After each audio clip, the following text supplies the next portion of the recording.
Good morning students. Let's see our third chapter of grammar, that is a pronoun. Pronoun क्या होते हैं? जो words noun की जगह पे यूज़ किए जाते हैं. The words that are used in place of the noun are called pronouns. Let's see example. Lovina is a brilliant girl. She is favorite to all the teachers. All of them admire her. तो किसके बारे में बात हो रही है? के बारे में. कैसी है वो? She is favourite. सबके बीच में कैसी है? सबसे फेवरेट है. ऑल ऑफ देम किसको एडमायर करता है? हर. उसको एडमायर करता है. तो ये सारे वर्ड्स क्या हो गए? प्रोनाउन हो गए. अब टाइप्स ऑफ प्रोनाउन देखते हैं. तो ये जो है there are different kinds of pronoun होता है. सबसे पहला आता है पर्सनल प्रोनाउन. पर्सनल प्रोनाउन वो चीज़ होती है जो रिफ़र करती है किसी भी थिंग या किसी भी पर्सन के बारे में जिसके बारे में बात हो रही है. Let's see example. I am writing. कौन लिख रहा है? मैं लिख रही हूँ. We are writing. कौन लिख रहा है? हम सब लिख रहे हैं. तो ये पर्टिकुलर लोगों के बारे में बात हुई. That are the personal pronouns. Then possessive pronouns. Possessive pronouns क्या होते हैं? पजेसिव प्रोनाउंस क्या होते हैं? पजेसिव प्रोनाउंस वो प्रोनाउंस होते हैं that refer to the ownership of belongingness. मतलब कि किसकी चीज़ है जिसके बारे में बात हो रही है, उसकी क्या चीज़ है या जिस चीज़ के बारे में बात हो रही है वो किसकी है. That are possessive pronouns. Example. Mine, ours, his, her. Mine, ours, his, her, yours, its are the possessive pronouns. They are written without any apostrophes. Apostrophes के बिना हम इसको लिखते हैं. The ball is his and bat is mine. The ball is his मतलब ये ball उसकी है और बैट मेरा है. तो यहाँ पे his और mine क्या हो गया? प्रोनाउंस. कौन से? Possessive pronouns. Then relative pronouns क्या होते हैं? जो दो प्रोनाउंस को ज्वाइन करते हैं. That are relative pronouns. जैसे let's see example. There are 10 people who help us. कितने पीपल थे? 10 पीपल थे. क्या किया उन्होंने? हेल्प किया. तो क्या किया? Who is a relative pronoun. ऐसे ही विच रिलेटिव प्रोनाउन होता है. देन इंट्रोगेटिव प्रोनाउंस क्या होते हैं? जो क्वेश्चन आस्क करते हैं. Who are you? What news do you bring? Then demonstrative pronouns वो pronouns होते हैं जो किसी पर्सन या थिंग को रिफ़र करते हैं. जैसे this is a mouse, these are mice are the demonstrative pronouns. Reflective pronouns क्या होते हैं? Reflective pronouns are the pronouns that done the action को जो बताते हैं. जैसे I slapped myself. जब हम किसी काम को कर रहे हैं उसको जो प्रोनाउंस बताते हैं that are reflective pronouns. Indefinite pronouns क्या होते हैं? That pronouns that talking about the things are the general way. जो जनरल वे में हम किसी चीज़ के बारे में अगर बात कर रहे हैं that are indefinite pronouns. Next move to its exercise. अब इसमें क्या करना है? Fill the correct pronoun in each sentence. इस सेंटेंस से रिलेटेड जो करेक्ट प्रोनाउन आ रहे हैं वो हमें फिल करने. The bird can fly because. क्यों फ्लाई करती है? It has wings. बर्ड के पास क्या होते हैं? विंग्स होते हैं, इसलिए वो फ्लाई करती है. द डॉग्स बार्क एट रोजी एंड रन आफ्टर हर. उसके जाने के बाद वो उसके पीछे पीछे भागने लगे. तो in this way you have to complete this exercise using the personal pronouns की हेल्प से. करेक्ट पर्सनल प्रोनाउन की हेल्प से हमें इसको फिल करना है. Now move to another exercise.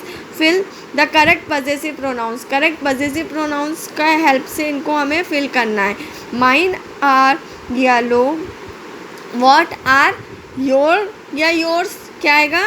Yours. जब हम दूसरे से पूछते हैं तो योर्स पूछते हैं ना. मेरा तो येलो है पर आपका क्या है? तो what are yours. That book is hers. This is mine या माई आएगा?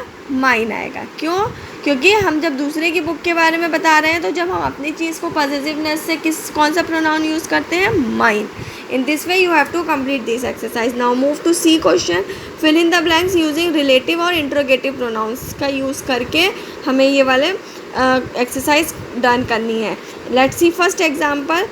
Dash did you say. अब ये क्वेश्चन मार्क है तो क्या आएगा इसमें? इंट्रोगेटिव प्रोनाउन आएगा. क्या आएगा? What did you say. Next. Where is the book which I gave you, इसमें भी क्वेश्चन मार्क है, इंट्रोगेटिव है तो इसमें भी इंट्रोगेटिव प्रोनाउन आएगा. Next move to D part, that is fill in the blanks with demonstrative pronouns. Demonstrative pronoun की help से हमें fill in the blanks fill करना है. Can any of you do, क्या आप में से क्या किया. अब यहाँ पे सम्स लिखा है और क्वेश्चन मार्क है तो डिमॉन्स्ट्रेटिव प्रोनाउन क्या आएगा, दीज. बहुत सारी की मैनी की बात हो रही है ना तो दीज आएगा. What is this, question mark. In this way you have to complete this exercise. Now move to E exercise, fill in the blanks using proper relative pronoun. Proper relative pronoun अभी हमने पढ़े थे, myself, himself, उसका use करके हमको करना है. I blamed myself of it. In this way you have to complete this exercise also in your grammar copy. Now move to next exercise F. Fill in the blanks using indefinite pronoun. indefinite pronoun का use करना है. indefinite pronoun हमने use किया था ना जो general के लिए हम यूज़ करते हैं. अब do you need क्या आएगा, anything else या something else. yes, anything else. In this way you have to do this exercise in your grammar copy. Now move to next.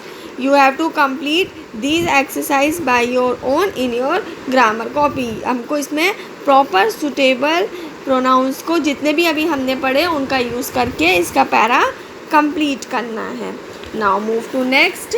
Using of pronouns, using of pronouns clearly and correctly. कैसे कब use करना है, who whom का use कब करते हैं, विच का use कब करते हैं, जब किसी चीज़ के बारे में पूछ रहे हैं हम तो विच आता है, कहाँ पर है, होम किसकी है, कौन उसके लिए हु आता है.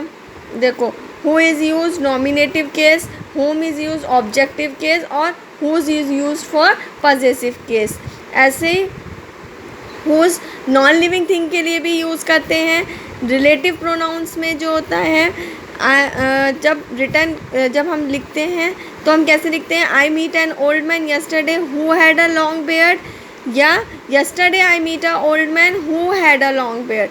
तो क्या हुआ, हम जिसके बारे में बात कर रहे हैं उसको और जिस डे के बारे में बात कर रहे हैं उसको करेक्ट वे में हम लिखेंगे. In this way we have to use different words in the different correct form. Like none, he, she के साथ क्या आता है, एनीवन, एवरीवन, एवरीबॉडी और ईच का यूज़ करते हैं. अब व्हेन द टू और मोर सिंगुलर नाउन्स अगर ज्वाइन करते हैं तो किसकी हेल्प से करते हैं, एंड की हेल्प से करते हैं. And these pronouns are used them with a plural, और वो किसके साथ यूज़ करेंगे, प्लूरल के साथ में यूज़ करेंगे. और जब दो और मोर सिंगुलर नाउन्स ज्वाइन करते हैं तो उसको एक सिंगल पर्सन के लिए अगर बात कर रहे हैं, वन पर्सन पे बात कर रहे हैं तो हम उस समय प्रोनाउन जो ज्वाइन करेंगे वो सिंगुलर प्रोनाउन होगा.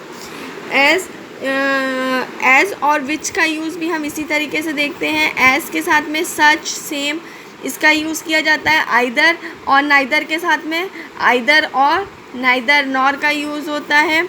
फिर once used in the possessive case, apostrophe S के साथ में जब हम वन लिखते हैं तो वो कब यूज़ करते हैं, वो होता है पॉजेसिव केस में यूज़ होता है. One must do one's work, ये करेक्ट सेंटेंस हुआ. ईच और अदर का यूज़ जो है वो टू पर्सन और थिंग्स के बीच में किया जाता है, वन अदर के बीच में किया जाता है. Now you have to do this exercise in your copy. Let's see this exercise. This is first exercise. It is me who did it. क्या ये करेक्ट सेंटेंस है, हमें क्या करना है, इसको सेंटेंस को करेक्ट करना है. तो क्या ये करेक्ट सेंटेंस है, who is it who did it, नहीं ये करेक्ट सेंटेंस नहीं है. करेक्ट सेंटेंस क्या हुआ, it is I who did it. It is I who did it. ये क्या सेंटेंस हुआ, मी की जगह क्या आ जाएगा, आई आ जाएगा, तब ये सेंटेंस सही हुआ. Now move to next sentence. Binni and Sinni loves each other. Loves one other गलत हुआ, इसकी जगह सही वर्ड क्या आएगा, each other. In this way you have to do this exercise in your copy. Thank you.